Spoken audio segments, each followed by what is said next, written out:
Julian Assange is finally free. He struck a plea deal with the United States and pled guilty to a charge of conspiring to obtain and disclose national defence information after publishing national security documents relating to the Iraq and Afghanistan wars via Wikileaks in 2010.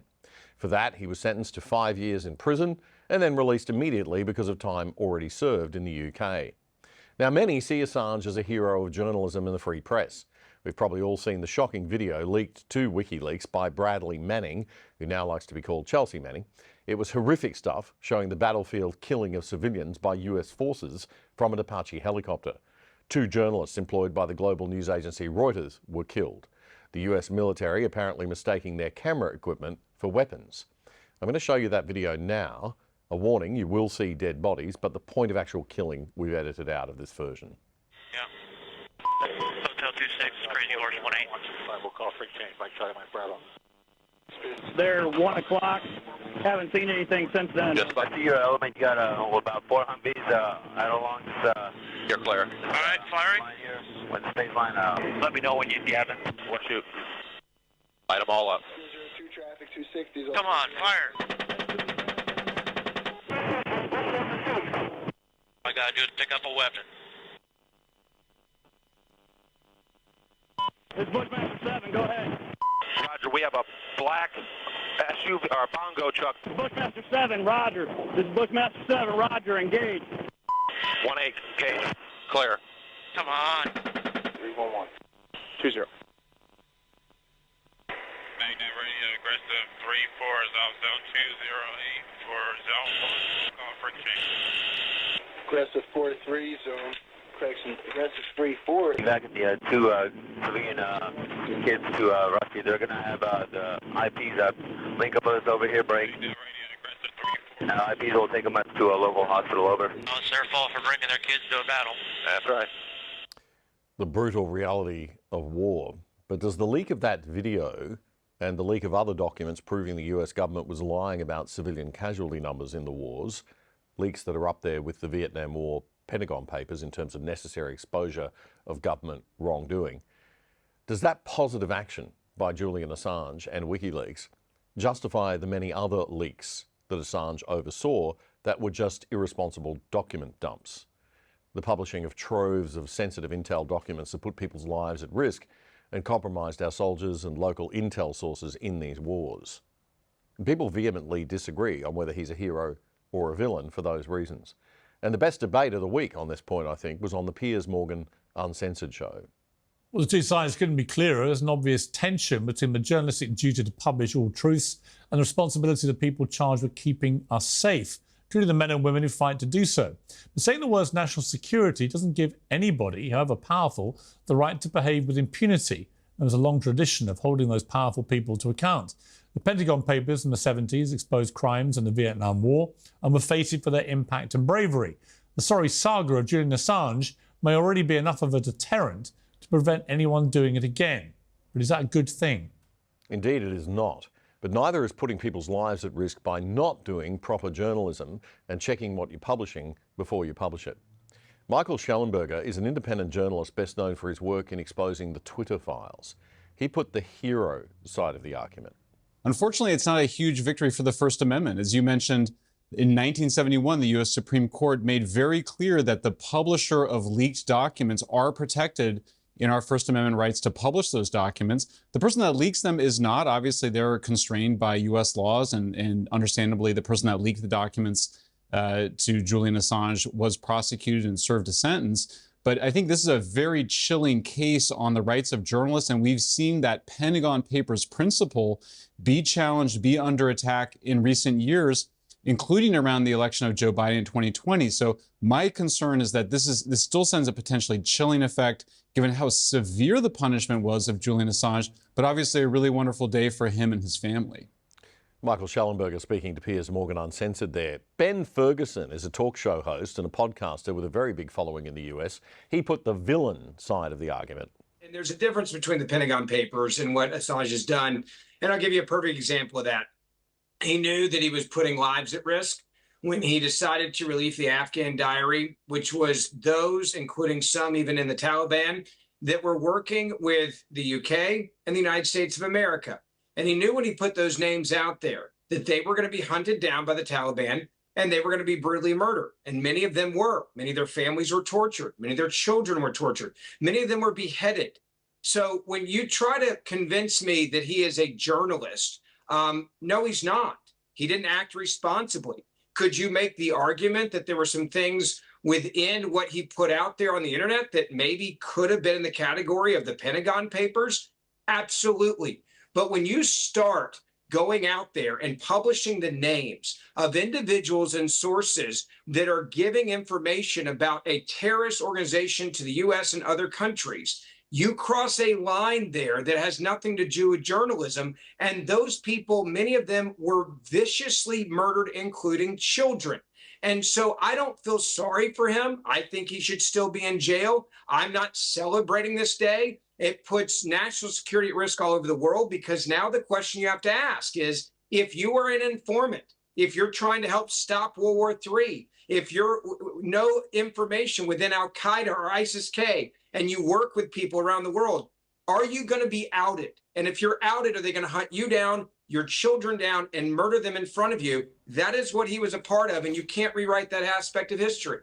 But Assange's lawyer and Wikileaks said this week that nobody died as a result of the publishing of the information. And the US authorities admitted that in the negotiations and hearings this past week too, a point Michael Schellenberger was quick to bring up. This has been repeated a few times. It is not the case that anybody has found that anybody died due to the release of Julian Assange, of the documents by Julian Assange. In fact, quite the opposite. They found that, no, in fact, they found that it had not. Even Joe Biden. Let me finish. Allow me to finish. Okay, let me finish, and I'll come back to you. Even President Biden had admitted that it had not resulted in any deaths or any sacrificing of national security. Now, on the issue of asking for documents, I think it is important for investigative journalists to know that they can't solicit information from their whistleblowers. You have to be very disciplined about this. Anybody who's a working journalist and has spoken to their lawyer about this knows they need to be careful. And we also need to be careful not to redact the information before we release it. I agree there was some carelessness there. However, the punishment was far more severe than any misdeeds here. Again, nobody was harmed. No national security was undermined by this. It is true, and it was found by repeated investigations. I love how a moment ago everybody's like, oh, you can't trust the government, but now you're quoting the government saying no one died and no one was harmed because of this. That is total crap. I will quote now for you the Taliban spokesman who said, we're studying the report when the report came out.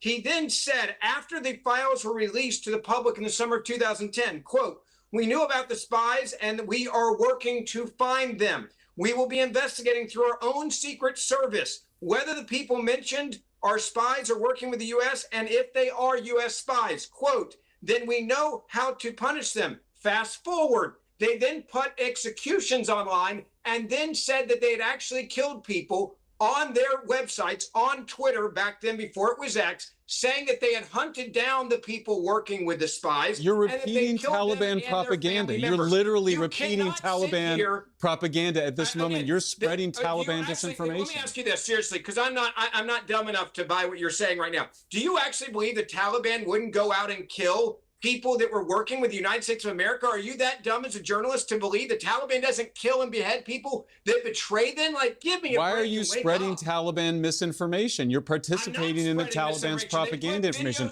Nothing you said proves what you claim it proves. In fact, the U.S. government has itself admitted that it did not result in the deaths of any American soldiers or undermine American national security. Defending Assange and journalists, it's not journalistic integrity, by the way, to go out there and to put everything on the internet when someone sends it to you, which is what he did. An actual journalist who has integrity. I agree that he should have redacted some of that information. That's a separate issue. Out there. But you say, oh, you're a journalist, you can do no wrong. Hang on. I don't trust the Taliban, I trust Joe Biden. Ben?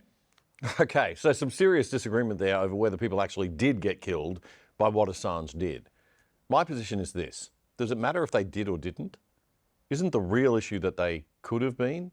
It disturbs me greatly that we're mixing up two different things here. The very right and good and correct work that Assange did in publishing some of the Manning material, and the very bad thing that he did in just data dumping classified intelligence. Look, I'm as suspicious as anyone of the power of intelligence agencies. I think that they are a bit out of control at the moment, and like most bureaucrats, are not being accountable to the elected officials and the people that they're supposed to serve. It might be a good thing to completely reorganise and reset organisations like the CIA, MI5 and ASIO, and the NSA and MI6 and ASIS every decade or so, because they can become powerful and dangerous laws unto themselves.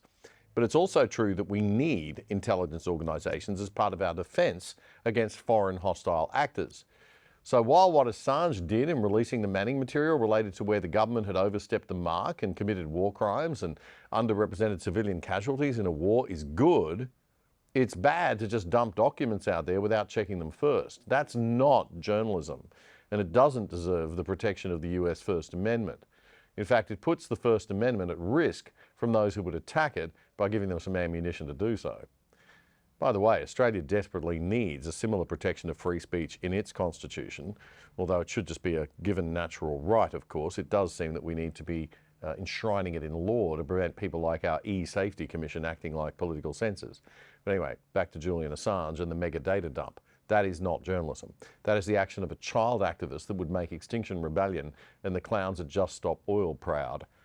That said, Assange has been punished enough for whatever misdeeds he may have done. And what sickens me more than anything, I just want to point this out, is that for years Assange was kept in a tiny cell, locked up 23 hours a day. Now, I'm a fairly conservative type and a big fan of Great Britain, as you know, if you watch this show regularly, but that is psychological torture by Britain of an Australian citizen. I repeat, that was psychological torture by Britain of an Australian citizen. And we let it happen with little fuss, and it was completely unnecessary. He should have been kept in low security facilities while all this was being sorted out. He suffered gross punishment by process and politics. Being locked up in the maximum security Belmarsh prison has absolutely nothing to do with due legal process, and certainly nothing to do with justice. So you can argue what you like about Assange's wrongdoing, nothing excuses that nonsense from the British authorities. And it's a national disgrace that falls firmly at the feet of our two biggest allies, the UK and the US.